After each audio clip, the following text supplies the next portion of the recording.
આપણે મહુવાના ખરેડ ગામે આવ્યા છીએ ઓતીમાના ઘરે અને ઓતીમાના દીકરાના બે નાના નાના દીકરા, એક રામ ને એક વિજય ના બાપા ગુજરી ગયા છે અને માં બીજા હારે લગ્ન કરી લીધા છે. તો ઓતીમા અત્યારે એકદમ સામાન્ય ઘરની અંદર રહે છે. તો આપણે ઓતીમા હારે વાત કરીએ છીએ એનું ઘર ગુજરાન કઈ રીતના હાલે અને એની ઘરની પરિસ્થિતિ શું છે. તો માં તમારું ઘર કેમ હાલે ઓતીમા? એ અમે બટકાના રોટલા માંગીને આવે ને પાડી છે અમને રોટલા દઈને ખાઈ ખાવામાં પાડી છે દે. અને દાદા કેટલા ટાઈમ પહેલા? દાદા તો જોઈતું પેલો દીકરો વયો ગયો પછી આ ફોટા જોઈ જઈને દાદા ભેટ્યું ખાઈ ખાઈને લઈ ગયા. તમારા દીકરા બીમાર હતા? હા. અને એના મમ્મી કેટલો ટાઈમ અહીંયા રહ્યા પછી? અહીંયા રહ્યા હતા બે શું આવડા મેકીને વ્યાઈ ગયા. મેકીને બીજા હારે લગ્ન કરી લીધા? હા વ્યાઈ ગયા. દીકરો વયો ગયો ને દાદા વ્યાઈ ગયા પછી તો મારે મોટા કરવાના. તો માં તમારું ઘરગાડું કરવું બહુ અઘરું થઈ જાય. એ તો વાત છે દાદા. હું રહ્યું એકલા દી છોકરોને હાંચવું હું મરી ગયા પછી એમને ફાઈક મળે. કઈ ચિંતા નહીં કરો માં, હું તમને છે ને 1 મહિનો હાલે એટલું રાશન આપું. હા એક ઝૂંપડું બનાવી ગયો ને તો બસ બસ રહેવાનો આશરો થઈ જાય. રોવાય નહીં હો માં, અમે તમારા દીકરા જ છીએ. હા રોવાય થોડું?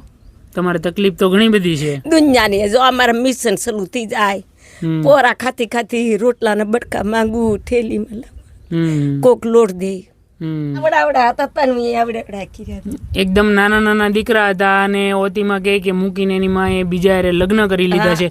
તો આવા વૃદ્ધ અને નિરાધાર લોકોને આપણે સહયોગ અને સપોર્ટ આપી. દોસ્તો બને એટલો તમારા દરેક ગ્રુપની અંદર વિડીયોને શેર કરજો. તો માં અમે તમને રાશન આપ્યું, કેવું લાગ્યું? હું આશીર્વાદ આપશો? તમને મેલડીમાં સુખી રાખશે, તમને માતાજી સુખી રાખશે દાદા. અમારું ગરીબ માણાનું પૂન કરશો તો તમને માતાજી સુખી રાખશે. તો હું તો વહી જાય પછી આ છોકરું શું થાય એનું ભગવાનમાં એનું ભગવાન ધ્યાન રાખશે.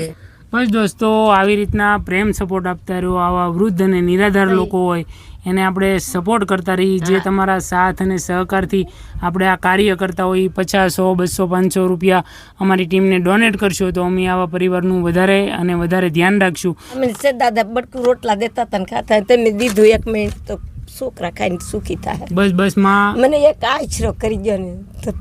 હા આપણે કોઈને ગોતશું માં હો. એવો તમારે પતરા ને એવું ઉપર લાગી જાય ને તમે રોવો મામા, રોવાનું નહીં હો. તમારે ઘણું બધું દુઃખ છે. દીકરા ગુજરી ગયા, એના છોકરાઓના માં બીજા હારે લગ્ન કરી લીધા, દુઃખ ઘણું બધું છે. પણ કઈ ચિંતા નહીં કરવાની હો. આ પગમાં હાથમાં બધે ખલ્લી ચડાય. બધાનામાં ભગવાન હોય હો, કોઈ ચિંતા નહીં કરતા. બસ દોસ્તો આવી રીતના પ્રેમ સપોર્ટ અને સહકાર આપજો. વિડીયોને તમારા દરેક ગ્રુપની અંદર શેર કરજો. ફરી મળશું આપણે એક નવા વિડીયો સાથે.